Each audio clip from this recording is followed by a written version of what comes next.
स्वागत है आप सभी का आपके अपने YouTube चैनल गुरुजी मैथ में। आज मैं आपको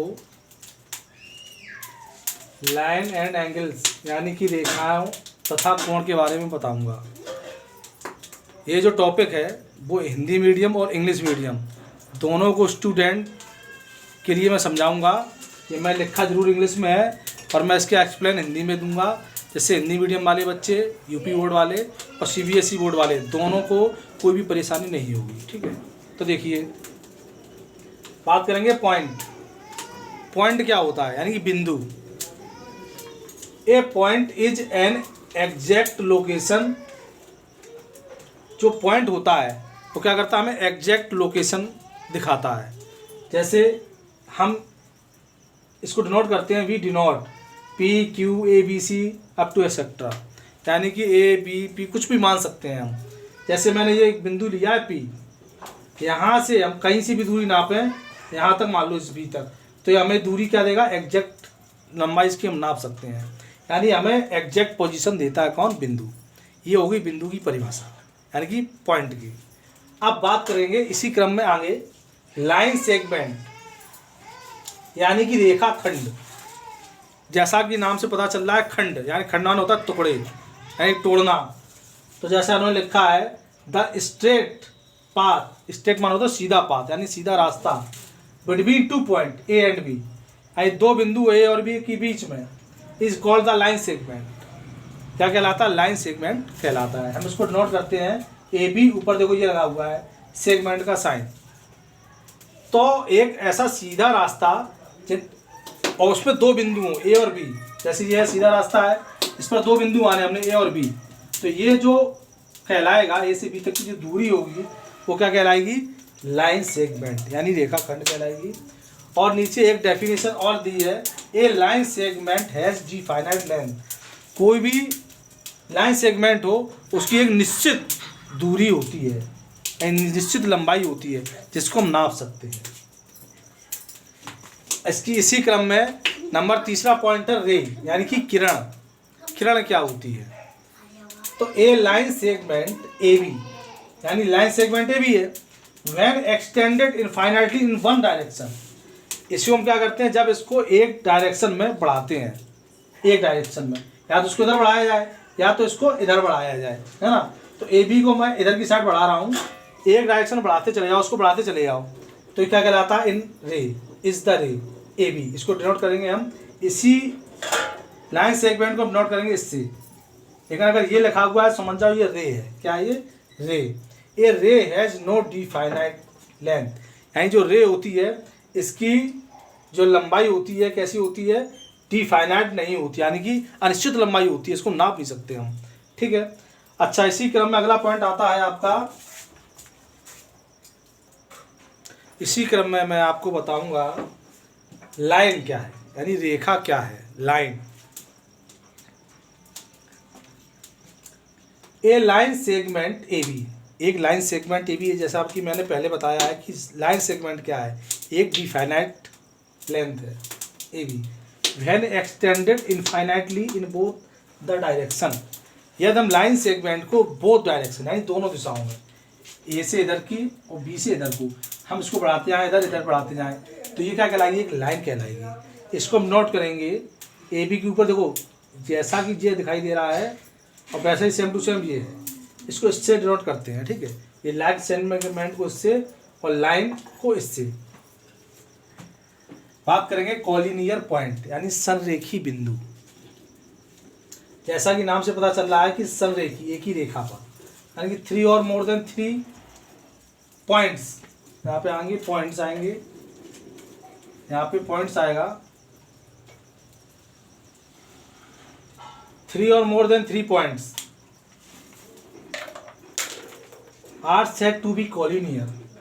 3 या 3 से ज़्यादा जो पॉइंट होंगे वो क्या कहलाएंगे, कॉलिनियर कहलाएंगे। कब, a line which contains all of them, जो लाइन है वो तीनों पॉइंटों क्या करती है, तीनों पॉइंट उस लाइन पर स्थित हों।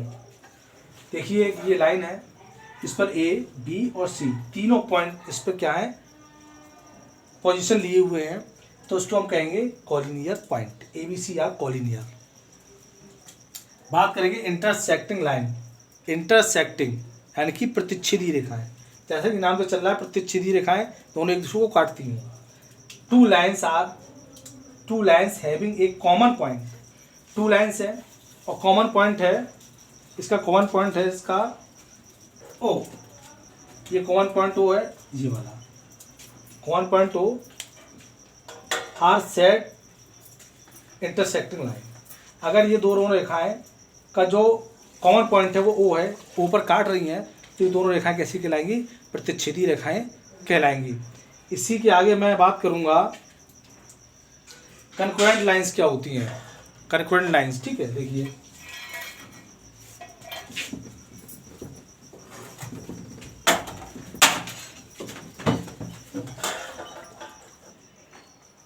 मैं आपको बताऊंगा कनकरेंट लाइंस यानी कि संगामी रेखाएं क्या होती हैं। 3 और more lines intersecting at the same point, यानी कि 3 या 3 से ज़्यादा रेखाएं जो हैं इंटरसेक्ट यानी काटती हूँ eight the same point, same point पर काटती हूँ। जैसे ये सेम पॉइंट है वो है, इस ऊपर देखो एल लाइन जा रही है, इधर से एन जा रही है, इधर से एम जा रही है, लेकिन बिंदु हुई है वो बिंदु से काट रही हैं, यानी तो ऐसी रेखा क्या कहलाएंगी? तीन रेखाएं कैसी कहलाएंगी? कनकरेंट लाइन यानी संगामी रेखाएं कहलाएंगी। पैरेलल लाइंस समांतर रेखाएं क्या होती हैं? The distance between to parallel lines remains the same. ये दो लाइन जा रही हैं, अगर मैं यहाँ से यहाँ तक की डिस्टेंस नाप, यहाँ से यहाँ तक की डिस्टेंस नापूँ, यहाँ से यहाँ तक की डिस्टेंस नापूँ, यहाँ से यहाँ तक की डिस्टेंस नापूँ, और ये एग्जैक्ट सेम बैठती रहे, तो ये लाइन क्या कहलाएंगी? पैरेलल लाइंस कहलाएंगी। Both lines are parallel if distance between two lines are same. Angle यानी कि कोण क्या होता है?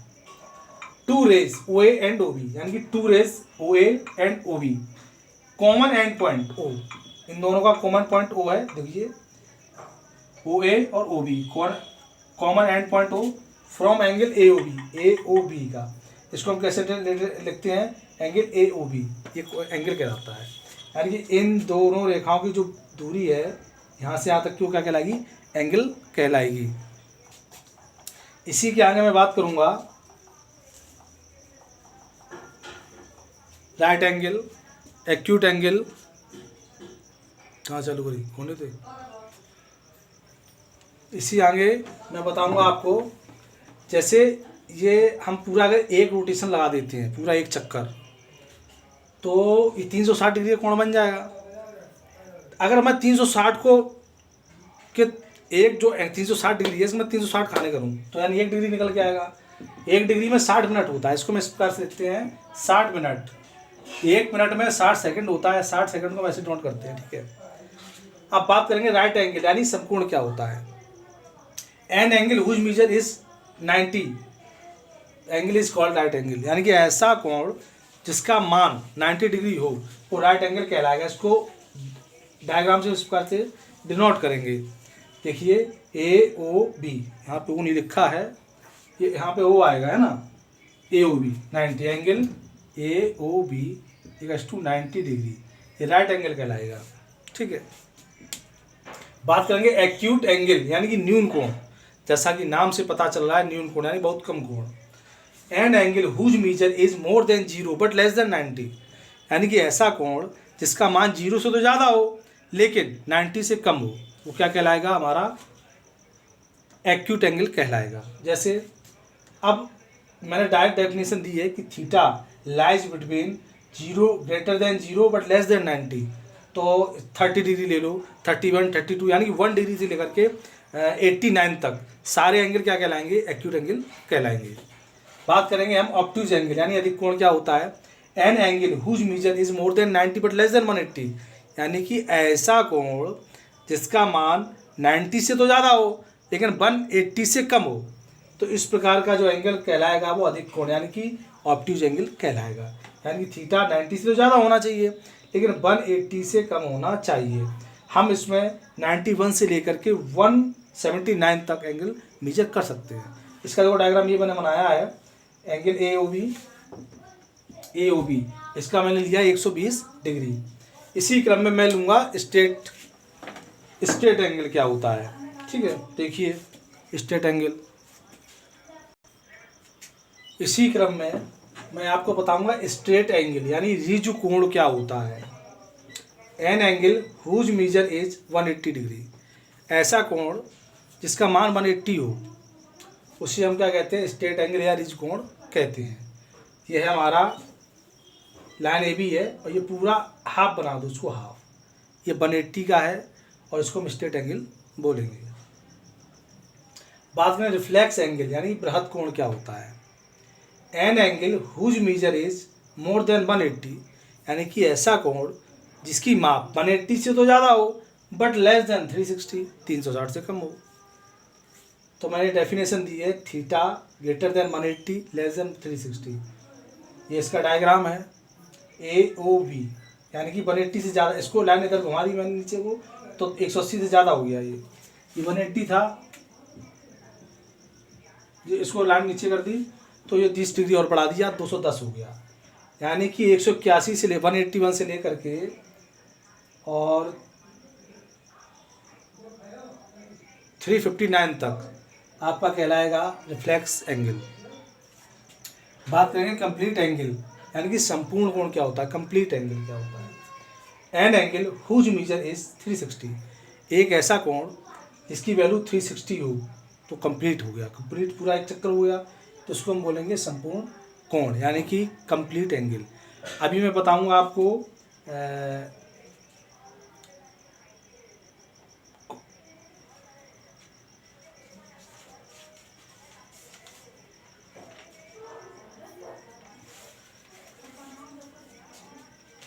Supplementary of angle and complement of angle, यानी कि कोटि पूरक और संपूरक कोण के बारे में। ठीक है, तो देखिए आगे।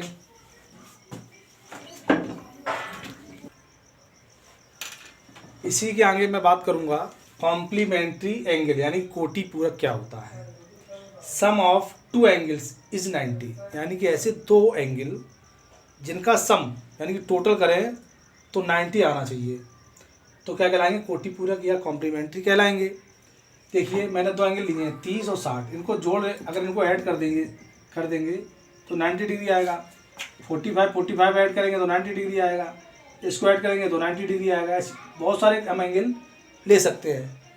तो अगर टोटल 90 आ जाए तो हम क्या कौन से एंगल बोलेंगे उसको, कोटि पूरक यानी कि कॉम्प्लीमेंट्री एंगल्स कहलाएंगे। इसी प्रकार सप्लीमेंट्री एंगल संपूरक कोण क्या होता है। Sum of two angles is 180 degree, ऐसे दो कोण जिनका टोटल जो है 180 आए तो क्या कहलाएंगे, सप्लीमेंट्री।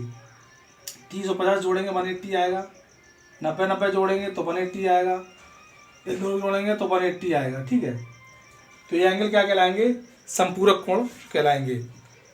इसी क्रम में ये पार्ट 1 है।